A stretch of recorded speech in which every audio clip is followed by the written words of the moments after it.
ಸಾವಿನಲ್ಲೂ ಸಾರ್ಥಕತೆ ಮೆರೆದ ಮೃತನ ಕುಟುಂಬ ನೇತ್ರದಾನ ಮಾಡುವ ಮೂಲಕ ಅಂಧರ ಬಾಳಿಗೆ ಬೆಳಕಾದ ಗವಿಸಿದ್ದಯ್ಯ ಸ್ವಾಮಿ. ಕಂಪ್ಲಿ ಪಟ್ಟಣದ ನಿವಾಸಿ ಎಚ್ಎಂ ಚೆನ್ನಯ್ಯ ಸ್ವಾಮಿ ಅವರ ಪುತ್ರರಾದ ಎಚ್ಎಂ ಗವಿಸಿದ್ದಯ್ಯ ಸ್ವಾಮಿ ಅವರು ಬೈಕ್ ಅಪಘಾತದಲ್ಲಿ ಗಂಭೀರವಾಗಿ ಗಾಯಗೊಂಡು ಚಿಕಿತ್ಸೆ ಫಲಕಾರಿಯಾಗದೆ ಭಾನುವಾರ ಬೆಳಗ್ಗೆ 7:45ಕ್ಕೆ ನಿಧನರಾಗಿದ್ದಾರೆ. ಸಾವಿನಲ್ಲಿಯೂ ಮಾನವೀಯತೆಯನ್ನ ಮೆರೆದ ಅವರು ತಮ್ಮ ಕೊನೆಯ ಆಸೆಯಂತೆ ನೇತ್ರದಾನ ಮಾಡುವ ಮೂಲಕ ಇತರ ಅಂಧರ ಬಾಳಿಗೆ ಬೆಳಕಾಗಿದ್ದಾರೆ. ಶುಕ್ರವಾರ ಬೆಳಗ್ಗೆ 6:30 ಸುಮಾರಿಗೆ ಬೈಕ್ ಅಪಘಾತ ಸಂಭವಿಸಿ ಗವಿಸಿದ್ದಯ್ಯ ಸ್ವಾಮಿ ಅವರು ತೀವ್ರವಾಗಿ ಗಾಯಗೊಂಡಿದ್ದರು. ಅವರನ್ನ ತಕ್ಷಣ ಕಂಪ್ಲಿಯ ಸರ್ಕಾರಿ ಆಸ್ಪತ್ರೆಗೆ ದಾಖಲಿಸಿ ಪ್ರಾಥಮಿಕ ಚಿಕಿತ್ಸೆ ಕೊಡಲಾಯಿತು. ಬಳಿಕ ಹೆಚ್ಚಿನ ಚಿಕಿತ್ಸೆಗೆ ಬಳ್ಳಾರಿ ವಿಮ್ಸ್ ಆಸ್ಪತ್ರೆಗೆ ದಾಖಲು ಮಾಡಲಾಗಿತ್ತು. ಆದರೆ ದುರಾದೃಷ್ಟವಶಾತ್ ಚಿಕಿತ್ಸೆ ಫಲಕಾರಿಯಾಗದೆ ಅವರು ಕೊನೆಯುಸಿರೆಳೆದಿದ್ದಾರೆ. ಖಾಸಗಿ ಶಾಲೆಯಲ್ಲಿ ಚಾಲಕರಾಗಿ ಸೇವೆ ಸಲ್ಲಿಸ್ತಾ ಇದ್ದ ಗವಿಸಿದ್ದಯ್ಯ ಸ್ವಾಮಿ ಅವರು ತಮ್ಮ ಜೀವನಾವಸಾನದ ಕ್ಷಣದಲ್ಲಿಯೂ ಕೂಡ ಸಮಾಜಕ್ಕೆ ಕೊಡುಗೆ ನೀಡಬೇಕೆಂಬ ಸಂಕಲ್ಪದೊಂದಿಗೆ ಪತ್ನಿ ಹಾಗೂ ಕುಟುಂಬದವರ ಸ್ವಇಚ್ಛೆಯಿಂದ ನೇತ್ರದಾನ ಮಾಡಿದ್ರು.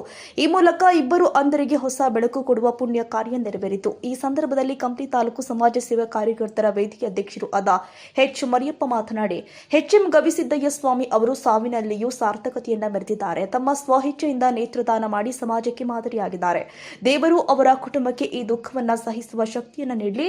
ಇವರ ಕುಟುಂಬ ಇಡೀ ಕಂಪ್ಲಿ ತಾಲೂಕಿಗೆ ಮಾದರಿಯಾಗಿದೆ ಎಂದಿದ್ದಾರೆ. ಈ ಸಂದರ್ಭದಲ್ಲಿ ಮುಖ್ಯ ಶಿಕ್ಷಕ ತಿಪ್ಪಣ್ಣ, ಮೃತನ ಸಹೋದರ ಎಚ್ಎಂ ಶರಣಯ್ಯ ಸ್ವಾಮಿ, ಸೋದರ ಮಾವ ರಂಗನಾಥ, ಕುಟುಂಬದ ಸದಸ್ಯರು ಹಾಗೂ ಸ್ನೇಹಿತರು ಆದ ಸತ್ಯನಾರಾಯಣ, ಆನಂದ, ಮಣಿಕಂಠ, ವಿರೂಪಾಕ್ಷಿ, ರಾಘವೇಂದ್ರ ಸೇರಿ ಅನೇಕರು ಉಪಸ್ಥಿತರಿದ್ದರು. ನಾವು ಮುಂಚೆಯಿಂದನೇ ಅಂದ್ಕೊಂಡಿದ್ವಿ ಸರ್, ಅವರು ಡೆತ್ ಆದಾಗ ನೇತ್ರದಾನ ಮಾಡಬೇಕು ಅಂತ ಕ್ಯಾಂಪಲ್ಲಿ ಬರೆದಿದ್ವಿ. ಹಂಗಾಗಿ ಮಾಡಿದ್ವಿ ಸರ್. ಅವರಿಲ್ಲ ಅಂದ್ರೆ ಅವ್ರ ಕಣ್ಣಾದರೂ ನೋಡುತ್ತಲ್ಲ, ಇನ್ನೊಬ್ರಿಗೆ ಬೆಳಕಾಗುತ್ತಲ್ಲ. ಆದರೆ ಒಂದು ಕಡೆ ದುಃಖನೂ ಇದೆ, ಒಂದು ಕಡೆ ಸಂತೋಷ ಇದೆ. ಗವಿಸಿದ್ದ ಸ್ವಾಮಿ, ನಮ್ಮ ಕಂಪ್ಲಿ ಗವಿಸಿದ್ದ ಸ್ವಾಮಿ ಇವತ್ತು ಮಾನವೀಯತೆ ಮೆರೆದಿದ್ದಾನೆ.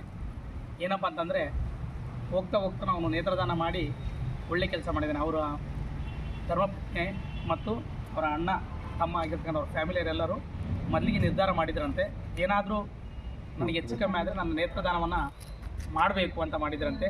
ಅದೇ ರೀತಿಯಾಗಿ ಅವ್ರ ಕುಟುಂಬದವರು ಮುಂದೆ ನಿಂತ್ಕೊಂಡು, ಸರ್ ನಮಗೆ ಫಸ್ಟ್ ನೇತ್ರದಾನ ಮಾಡಿಸಿ ಅಂತ ಹೇಳಿದ್ದಾರೆ. ಕುಟುಂಬದವರ ಮುಂದೆ ನಿಂತ್ಕೊಂಡು ಒಂದು ಜೀವ ಹೋದರೂ ಸಹ ಇನ್ನೊಬ್ಬರಿಗೆ ಬೆಳಕಾಗಲು ದಾರಿಯಾದಂಥ ನನ್ನ ಗವಿಸಿದ್ದ ಸ್ವಾಮಿಗೆ ಹೃದಯಪೂರ್ವಕ ಅಭಿನಂದನೆಗಳನ್ನು ಸಲ್ಲಿಸುತ್ತಾ ಅವರ ಆತ್ಮಕ್ಕೆ ಶಾಂತಿ ಸಿಗಲಿ. ಇವರು ಕುಟುಂಬದವರು, ಇಂಥ ಒಂದು ಕುಟುಂಬ ಸಿಗೋದು ಭಾಳ ಕಷ್ಟ. ಸಾವಿನಲ್ಲೂ ಇನ್ನೊಬ್ಬರಿಗೆ ಬೆಳಕನ್ನು ಮಾಡಿದಿರ್ತಕ್ಕಂಥ ನಮ್ಮ ಗವಿಸಿದ್ದ ಸ್ವಾಮಿ ಫ್ಯಾಮಿಲಿಗೆ ನಾನು ತುಂಬ ಹೃದಯದ ಅಭಿನಂದನೆಗಳನ್ನು ಸಲ್ಲಿಸ್ತಾ ಇದ್ದೀನಿ. ದಾನಗಳಲ್ಲಿ ಅತ್ಯಂತ ಶ್ರೇಷ್ಠವಾದ ದಾನ ನೇತ್ರದಾನ. ಅದಕ್ಕಿಂತ ಮಿಗಿಲಾದ ದಾನ ವಿದ್ಯಾದಾನ.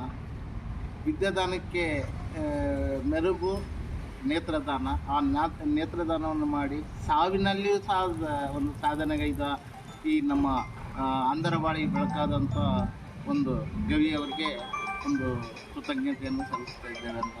ಒಂದು ಅವರಿಂದ ಒಬ್ಬರಿಗೆ ಕಣ್ಣು ಯಾರಿಗಾರು ದಾನ ಆಗಲಿ ಅಂತ ಐ ಡೊನೇಟ್ ಮಾಡಿಸ್ತೀವಿ. ಹೌದಾ? ಓಕೆ. ಇದರ ಮೊದಲಿಗೆ ನೀವು ಆಯ್ಸನ್ನು ಕೊಡ್ಬೇಕು ಅಂದ್ಕೊಂಡಿದ್ರಿ. ಅವ್ರ ಹೆಣ್ಮಕ್ಳು ಒಪ್ಪಿಗೆ ಎಲ್ಲ ಇದೆಯಲ್ಲ? ಎಲ್ಲರೂ ಒಪ್ಪಿಗೆ, ಮನೇಲಿ ಎಲ್ಲರೂ ಒಪ್ಪಿಗೆ.